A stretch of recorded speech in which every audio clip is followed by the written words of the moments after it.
Bienvenidos a Radio Chavarría, tu programa de información y noticias.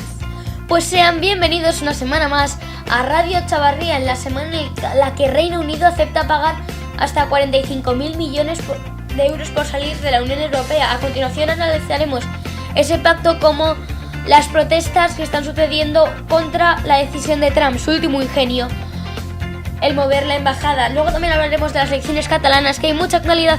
Todo esto y mucho más hoy aquí en Radio Chavarría. Pues sí, les hablaremos del acuerdo del Brexit, en el que la primera ministra británica sobrevive pero renuncia a su línea roja sobre el Brexit. Está habiendo mucha crítica en Reino Unido por su actuación, pero luego también tenemos que ver más temas dentro de esto, como que el tema económico, que se ha aceptado pagar entre 40.000 y 45.000 millones de euros de los supuestos daños. Luego también se aprecia muchísimo el tema de que Irlanda del Norte haya conseguido un acuerdo favorable, ya que va a haber libre circulación para la gente que vive en Irlanda del Norte con Irlanda y fronteras abiertas como las hay actualmente. También yo considero que es bien importante que va a seguir igual todo, con el tema de extranjeros en España y en otros países ingleses como europeos que hay en Reino Unido. Eso estoy muy contento por parte de la Unión Europea. Hablaremos de el último ingenio de Donald Trump, no sé cómo llamarlo, porque las protestas en Palestina y en el mundo musulmán se extienden una maldita barbaridad, hasta el punto de que hay protestas desde Malasia hasta Marruecos, porque Trump ha movido la embajada de Tel Aviv a Jerusalén. Recordemos que Jerusalén hasta hace nada no estaba reconocida por ningún país. ¿Y quién la ha reconocido? Donald Trump, porque Tel Aviv era la antigua capital israelí, pero Israel invadió Jerusalén, su ciudad sagrada, y movieron allí la capital, cosa que ningún país reconoció.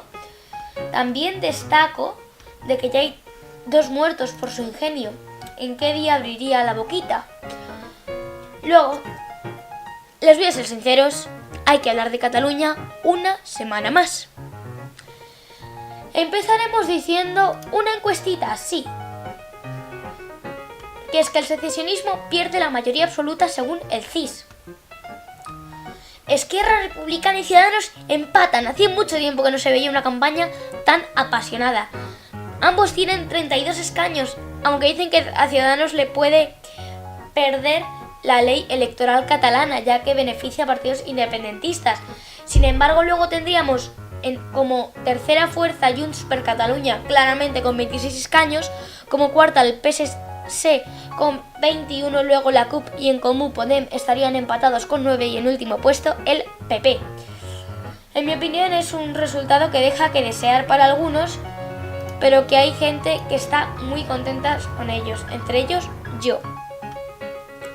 En el porcentaje de votos les diré que Ciudadanos tendría un 22,5%, mientras que Esquerra un 20,8%, mientras que el PSC un 16% y el PP un 5,8%, mientras que la CUP un 6,7%, que afloran por un 2, no llegan a 9 centésimas, 2 escaños, mientras que luego tienen los mismos En Comú Podem que la CUP por la distribución territorial. Esos no están mal invertidos, sinceramente. La comunidad con más porcentaje de votos de los secesionistas sería Girona. Sí, Girona. Bueno, dicho esto, vamos ya con el pasado día 7, aparte de la gran manifestación, que ¡wow! Madre mía, una manifestación, vamos, 100.000 personas en Bruselas, moviéndose con una pancartita, no veo tanto problema. Luego, el primer debate entre los candidatos del 21 de diciembre reafirmó ayer la existencia de 2 grandes bloques: el mandato del referéndum del 1 de octubre, mientras que los constitucionalistas insistieron en la necesidad de poner fin al procés. O sea, se han visto 2 grandes bloques. Y luego además, ayer la ANC coordinará el recuento paralelo de los votos independentistas. Esto lo anunciaron ayer. fíjense que ya no confían en el Estado español y dicen que se van a hacer una organización paralela para recontarlos. Les pongo en situación. Primero vamos a tener el recuento de votos del gobierno. Segundo, el recuento de votos de Esquerra Republicana. Y el recuento de votos de Junts per Catalunya, la Asamblea Nacional Catalana, Òmnium y la CUP. Es decir, vale, que van a evitar un pucherazo, pero yo ya no sé la veracidad de esos resultados. Perdónenme, señores, pero es lo que yo pienso. Pues hablaremos también de las perspectivas de las compañías en el puente de diciembre que ya acaba mañana. En el esquí cree que el 35,4% de su ingreso anual va a ser han sido estos días, mientras que los hoteles un 13%, el turismo en el interior de la península un 25% y más cosas. Bueno, esto ha sido la actualidad de esta semana. El momento histórico. Esta semana en el momento histórico hablaremos del referéndum de la Constitución que fue el día 6. Este fue en 1978. En julio de 1977, tras las elecciones generales del mes anterior, Suárez, en el Congreso de los Diputados, encargó una comisión en la que se aclaró la redacción de un proyecto constitucional. Un año más tarde, el 31 de octubre del 78, tras numerosas sesiones en las dos cámaras, el proyecto quedó aprobado por las Cortes Generales. 6 días después, esto fue aprobado por la Casa Real y se publicó en el Boletín Oficial del Estado. Luego, el 6 de diciembre, se celebró el referéndum para ratificar o rechazar el texto. La pregunta era bien sencilla. ¿Aprueba el proyecto de ley de la Constitución española? Y tu derecho es votar. Vota libremente. Estas fueron partes de los insignias de los partidos del sí y los del no se agruparon sin atender su ubicación en el espectro ideológico, ya que defendían que el sí era de formaciones políticas que iban a la derecha. Bueno, ¿sabías que la provincia más favorable a la Constitución fue Santa Cruz de Tenerife, con el 93,6% de los votos a favor? Y la menor fue Guipúzcoa, con un 64,6% de los votos en contra. La que registró mayor abstención fue Orense, con un 60,6% de abstención. En el conjunto nacional, por cada 11 votos afirmativos, había uno negativo. Pues no, en el País Vasco eran 4 positivos, 1 negativo. Este ha sido el momento histórico. ¡Los deportes! Pues sí, sean bienvenidos a los deportes. En la semana en la que Cristiano Ronaldo empata a Messi 5-5. ¿Quién desempatará? Lo veremos el año que viene. Bueno, desde el 2007 los nombres de Cristiano Ronaldo, exceptuando el 2010, y Lionel Messi aparecen entre los 3 finalistas al Balón de Oro que otorga la revista France Football. Precisamente ese año fue el último en que alguien diferente al portugués y al argentino se llevó el reconocimiento. Kaká, entonces el jugador del Milán, fue el ganador. A partir del 2008, Cristiano y Messi empezaron su hegemonía y hoy, 10 años después, ambos ostentan 5 balones de oro.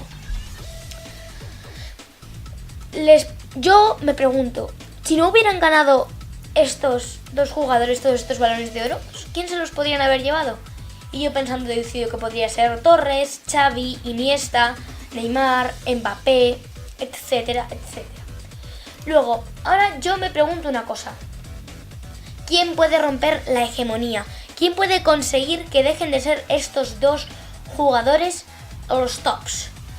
Puede ser Neymar, puede ser Mbappé, ambos del PSG, también puede ser Isco del Real Madrid o Asensio del mismo equipo, Hazard de la Premier, también puede ser Griezmann del Atlético de Madrid y De Bruyne, según nuestros analistas. Os voy a poner una encuesta y me decís quién creéis que será. Luego, os voy a decir cómo quedó ayer la clasificación del top 10 de los jugadores del año, ¿vale? Sería Harry Kane del Tottenham en el puesto número 10. En el puesto número 9 tendríamos a Lewandowski del Bayern de Múnich. En el puesto número 8 a Kanté del Chelsea. En el puesto número 7 a Mbappé del PSG. En el puesto número 6 a Sergio Ramos del Real Madrid. En el puesto número 5 a Luka Modric de este mismo equipo. En el puesto número 4 a Buffon. En el tercero a Neymar del PSG. Y en el segundo a Lionel Messi. Y en el primero Cristiano Ronaldo. Esta ha sido la actualidad deportiva. Espero que les haya servido, pero no antes sin hacer hincapié en que Cataluña y España se enfrentaron en un mundial, pero era de tamburelo, en el que España perdió 128-13.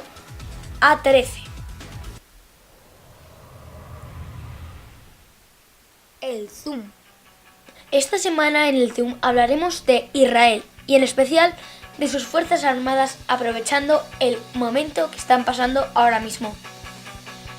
Israel es un país que ha ganado guerras pero nadie apostaría por ellos. Por ejemplo, en la guerra de los 6 días se enfrentaron con un 10% menos de soldados, es decir, siendo un 10% de los soldados que tenían los contrarios. Una cosa que... ¿Y cómo? No, la ganaron. Israel tiene una cosa muy buena, que es la fuerza humana que tiene, lo que motiva a su ejército.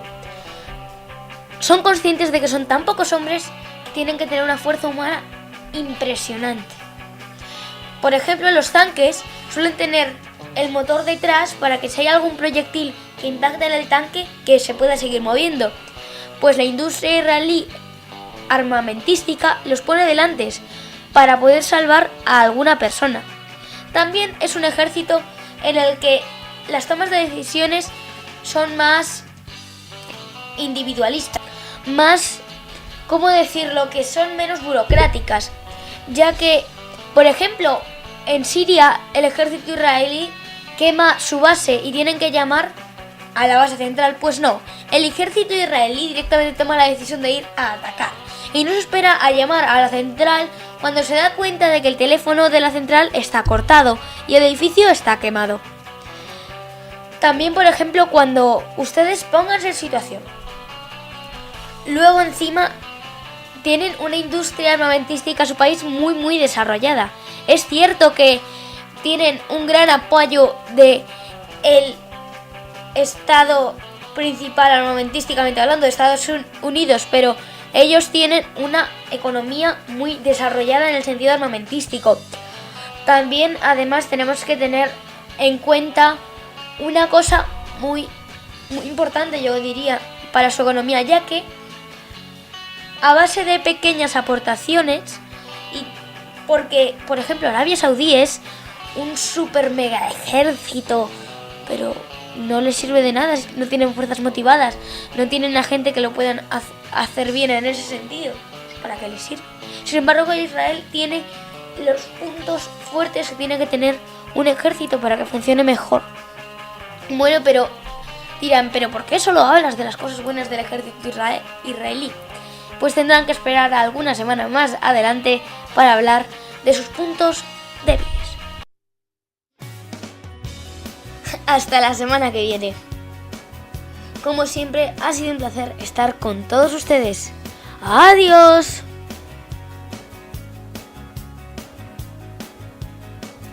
Radio Chavarría, tu podcast de información y noticias.